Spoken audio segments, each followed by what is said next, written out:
the point here? I mean, what about the switch knife they found in the father's chest? Well, wait a minute. I think we should. There are some people that talk. Listen, they can talk when they like now. Will you just be quiet for a second? Alright. Let's talk about that cute little switch knife. You know, the one that fine, upright boy admitted to buying the night of the murder? Alright. Let's talk about it. Let's get it in here and look at it. I'd like to see it again, Mr. Foreman. We all know what it looks like. So what are we going to get out of seeing it again? You brought it up. The gentleman does have a right to see exhibits and evidence. That is a pretty strong piece of evidence, don't you agree? I do. Good. Now, let's take these facts one at a time. 1. The boy admitted going out of his house at around 8 o'clock on the night of the murder after being punched several times by his father. He didn't say punched. He said hit. There's a difference between a slap and a punch. After being hit several times by his father. 2. He went directly to a neighborhood junk shop where he bought a switchblade knife. 3. This isn't what you would call an ordinary switchblade knife, and a very unusual coral handle. 4. The storekeeper identified the knife in court and said that he had never had one like it in stock before. 5. At around 8:45, the boy meets a few friends outside the local diner. Am I correct so far? Yes, you are. You bet he is. Now listen to this man. He knows what he's talking about. The boy does talk with his friends for about an hour or so, leaving them at around 9:45, and in this time, each of them saw the knife. 6. Later, each friend identified the dead weapon in court as the same knife. 7. The boy arrives home at around 10 o'clock. Now, this is where the stories offered by the boy and the state begin to diverge a little. He claims that he stayed home until 11:30 and then went to one of those all-night movies to find his father dead at 3:15, himself arrested. Now, what happened to the switch knife?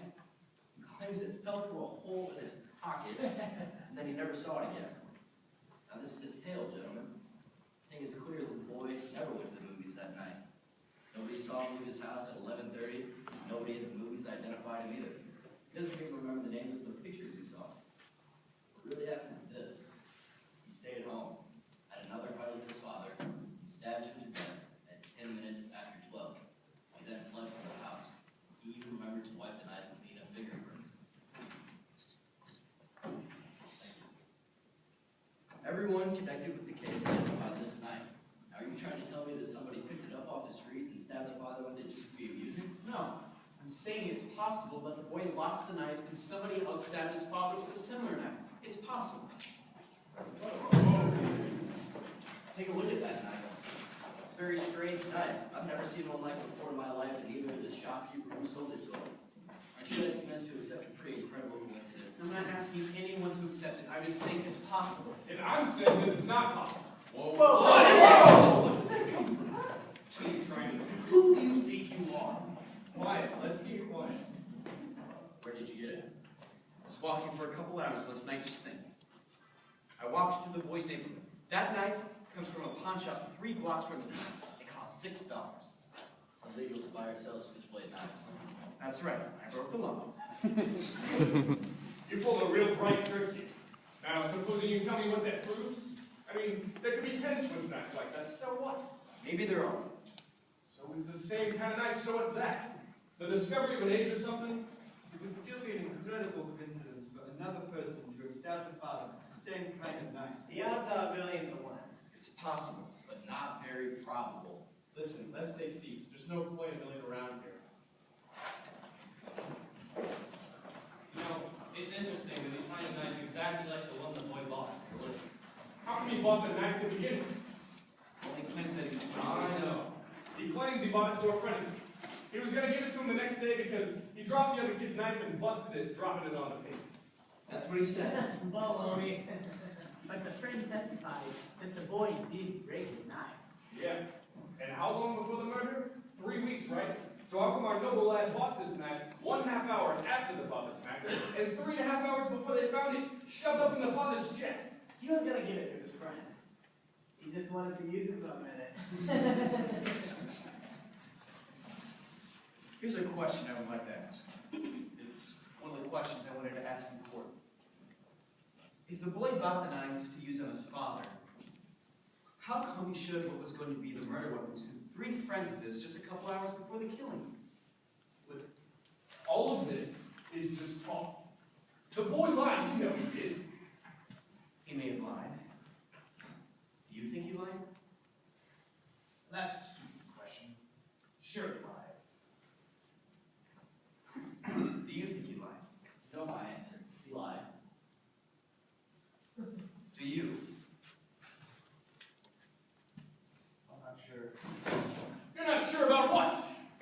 wait a second.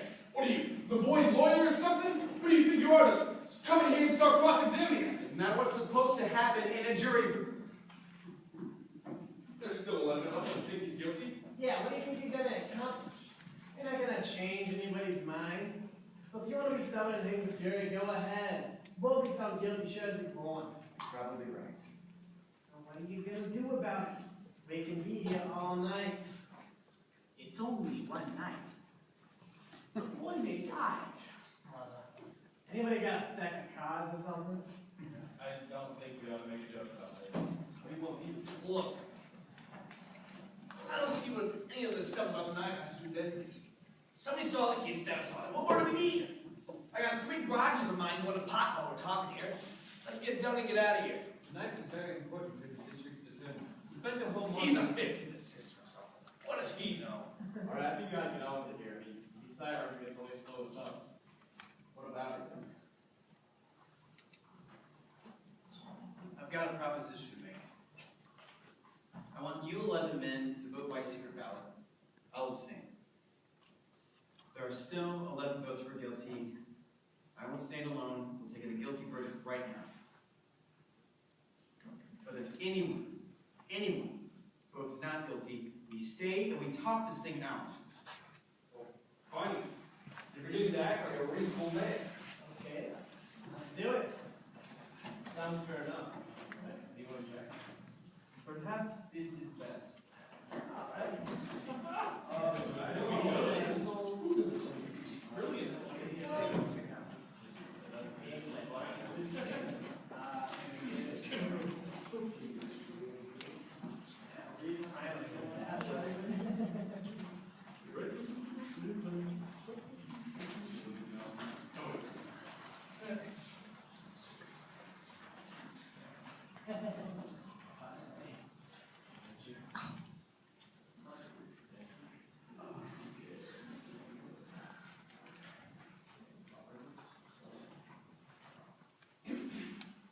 Guilty?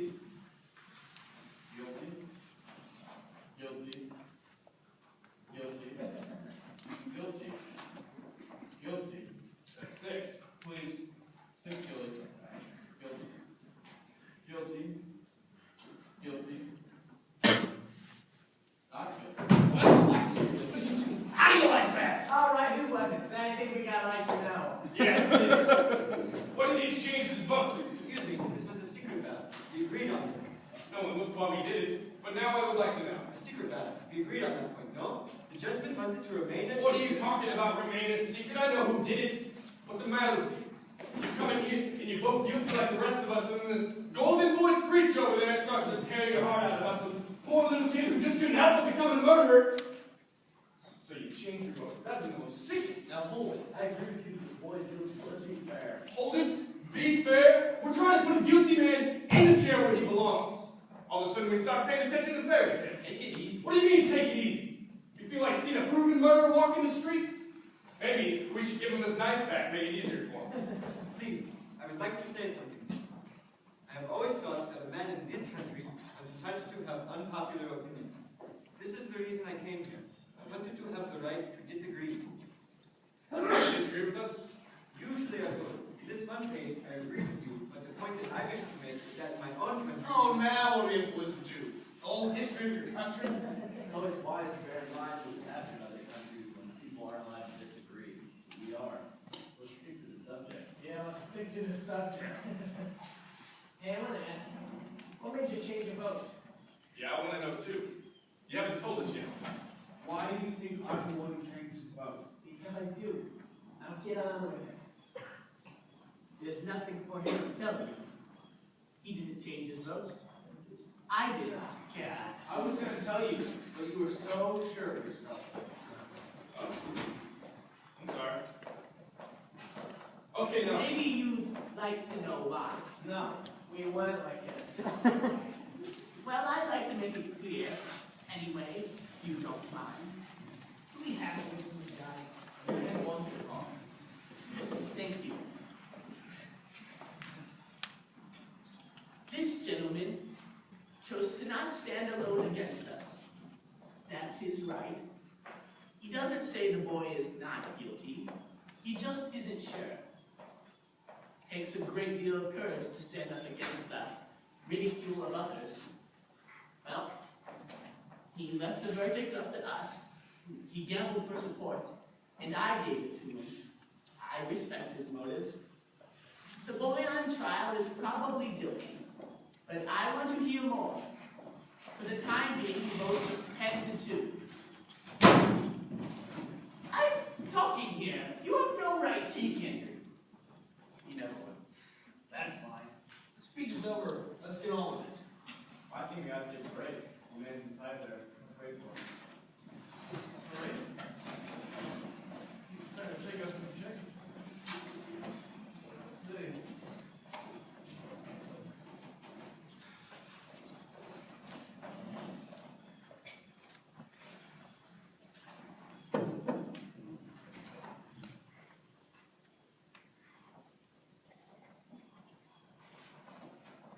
Well, looks like we're pretty hung up here. I mean, that business with the old man was pretty unexpected.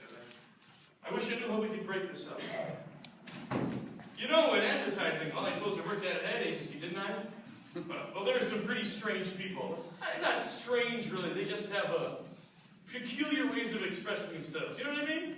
Well, it's probably the same in your business, right? What do you do? I'm a watchmaker. Really? The finest watchmakers come from Europe, I imagine. But then it was like I was telling you, back at the ad agency, when you reach a point like this in a meeting, there's always some character ready with something to say, and it kills me. I mean, it's the weirdest thing, the way they perceive the idea with some kind of phrase like, some mechanics that will say, oh, there's an idea. Let's run it up the flagpole and see if anyone salutes it. Or here's one of them. Put it on a bus and see if it gets off at Low Street. I mean, it's idiotic, but it's funny. If there's anything the boys favor, I vote not guilty. I don't see what it is. Neither do I. They're clutching at straws. Guilty as they get. The kid, I suppose. Just that one jury is still around. Come around now. Fundamentally, he's very reasonable man. I guess so. They haven't come up with one real fact yet to back up a not guilty verdict. It's hard, you know. It is hard. What does guilty beyond a reasonable doubt really mean? Well, what's a reasonable doubt? Exactly. What is a reasonable doubt? You gotta have law and order, and you have to draw the line somewhere. If you don't, everyone will start knifing people. Yeah, not much doubt here. Two men think so. I wonder why. I really wonder why. You do hear stories of innocent men who have gone to jail, or were dead sometimes. And then, years later, things turn up. And then, on the other hand, you hear about proven killers getting turned loose. They squeeze out on some technicality and they kill again.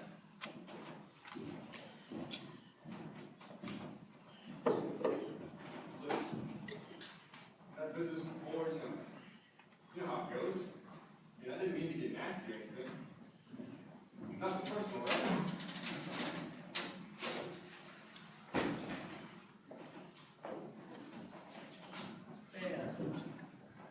He's a salesman.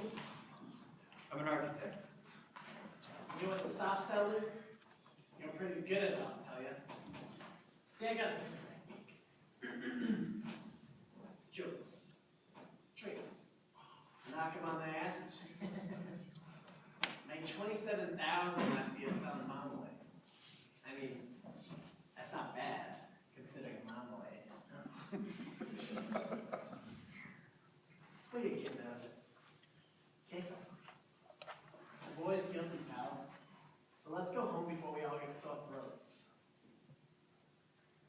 What's the difference whether you get one here or at the ballgame?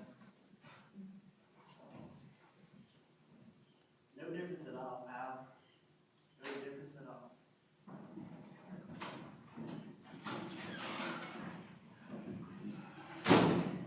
Nice bunch of guys. I guess they're the same as any. Yeah, that loudmouth guy, the one who was telling us about his kid, the way he was talking, boy, that was embarrassing.